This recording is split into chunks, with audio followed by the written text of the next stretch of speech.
Thanks, Senator Coons. Senator Lee. Thank you, Mr. Chairman. Thank you, Director Wray, for being here.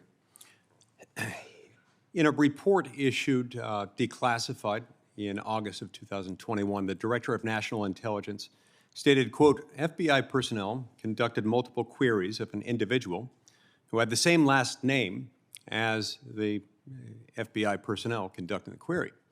And on further investigation, what they learned was that this query was made after this analyst at the FBI had a conversation with his own mother, and his mother expressed suspicions about his father having an affair, cheating on her, having an affair with another woman. And so as a result of that, they looked into it, and this particular analyst admitted that he ran the queries because of this tip from his mother that his dad was having an affair. Because I've got a lot of material to cover, I'd appreciate if you could give me a yes or no answer to this. Was that analyst terminated? I'm not sure that I can recall the specific instance that you're talking about, so I'll have to go look at that and follow back up with you on that. And do you know whether the analyst's security clearance would have been revoked? Again, same answer, but let me check into that, and we'll circle back to whatever we can share. Let me ask it to you this way, yes or no. Would abuse of Section 702 by an FBI employee, would that be something that would warrant the revocation of security clearance? Well, certainly abuse. I think we'd have to know what the circumstances were. Sometimes people have used terms like abuse in this discussion when it's been something other than what I would call abuse, but that's why we have this accountability procedures that have cascading This example that I've given you is abuse. I assume you would not disagree with that. Now, the September of 2023 PCLOB report disclosed 2 additional intentional incidents, intentional wrong searches from 2022. One instance from 2022 in which 2 analysts conducted queries seeking information about a person who was a potential tenant of a rental property owned by one of the analysts. And another instance from 2022 in which an NSA analyst conducted queries on 2 occasions seeking information about 2 individuals that the analyst himself had met through an online dating service. Were the FBI employees who conducted those 2 illegal searches, were they terminated? Well, you lost me there for a minute. You referred to an NSA analyst? Yeah. So NSA analyst, do you know whether anyone at the NSA was disciplined for that? And if they worked at the FBI, would they be subject to discipline? Well, I don't want to get into hypotheticals, but as far as NSA analysts, I think that would be a question for NSA. Now, were FBI employees involved in those? And if they had been, would their security clearances have been terminated? Again, I don't want to get into hypotheticals, but we have both the disciplinary process, which is separate from the security clearance process, and somebody who who engages in a compliance violation related to 702 could be relevant to both. I understand. Yeah. I would hope that the default answer would be yes, they'd be subject to having their security clearance stripped and be subject to dismissal. Now, in an April 2022 opinion, the Foreign Intelligence Surveillance Court noted the following searches of Americans' communications. 19,000 donors to a particular congressional campaign, 133 Americans participating in civil unrest and protests in the summer of 2020, and Americans who were in the vicinity of the Capitol, not necessarily inside the Capitol, but in the vicinity of the Capitol on January 6, 2021.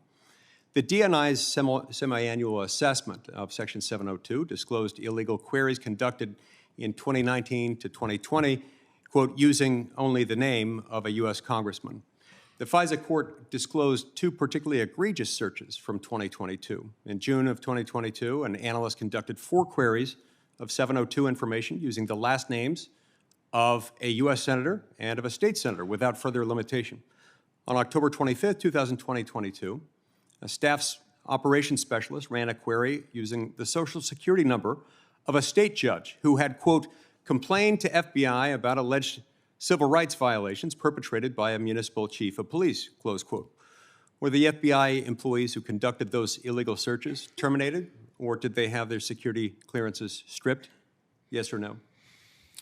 Again, I don't know that I can speak to specific instances, but what I can tell you, and I think this is important to this exchange, is that all of the instances you just listed off all involve conduct that occurred before the reforms that we've put in place.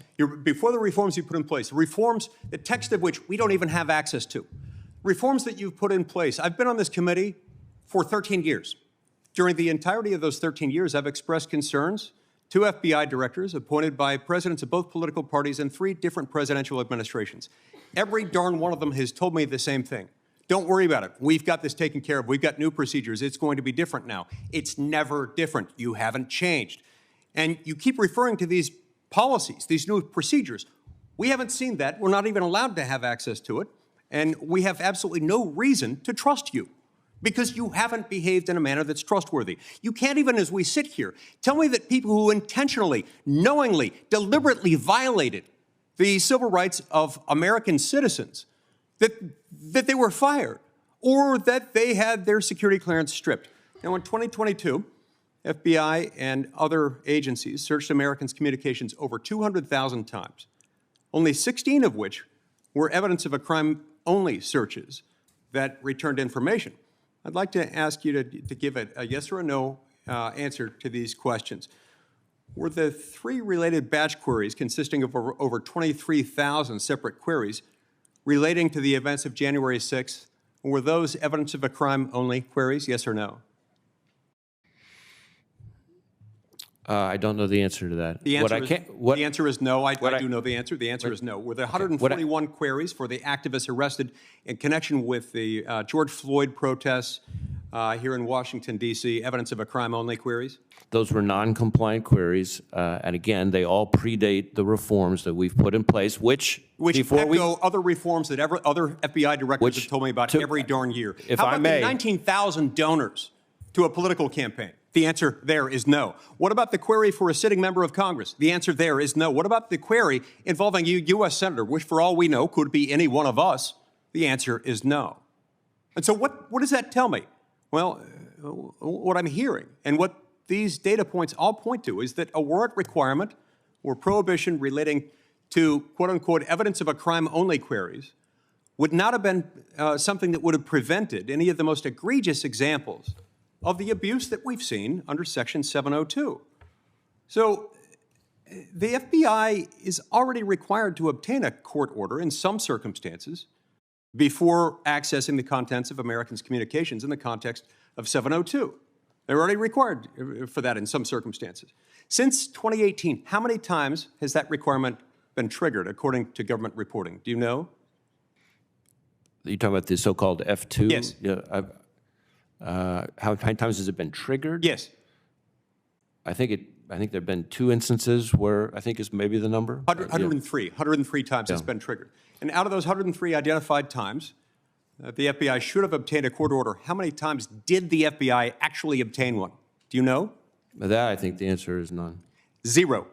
So you're telling me that the FBI has completely ignored the limited court order requirement that it's already subjected to. You have the audacity to come here, and you told us that adding a warrant requirement to 702, even for queries involving U.S. persons on U.S. soil, that would amount to some sort of unilateral disarmament.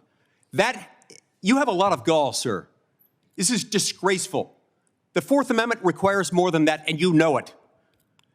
I know every single time for centuries, even prior to the founding of this country, there were similar protections built into the laws of the United Kingdom before we became a country.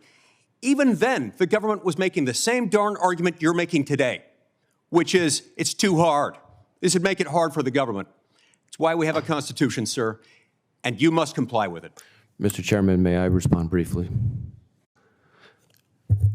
When you ask why are things different this time, I would point you again to the findings of the court and the department themselves, both of which have not been shy about identifying some of the same instances that you cited in our colloquy.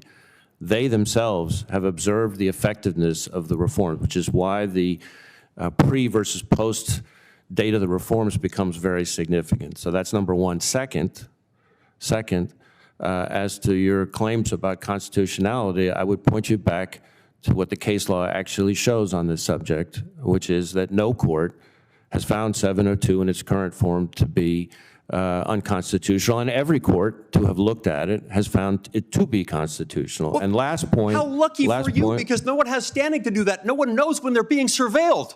Yeah, that is not an argument, sir. Last point, Mr. Chairman, is that in some of the instances, and you went through a number in your questions, in some of the instances in particular that I know about, those are instances where the queries were run in order to get to a public official, member of Congress, to warn them about foreign influences targeting them, and a warrant would not have enabled that. We call those consent searches, and consent searches do not require a warrant, sir, and you know that.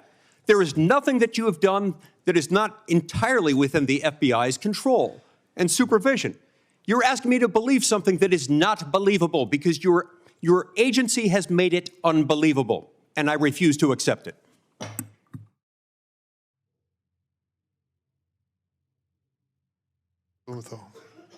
Thanks, Mr. Chairman.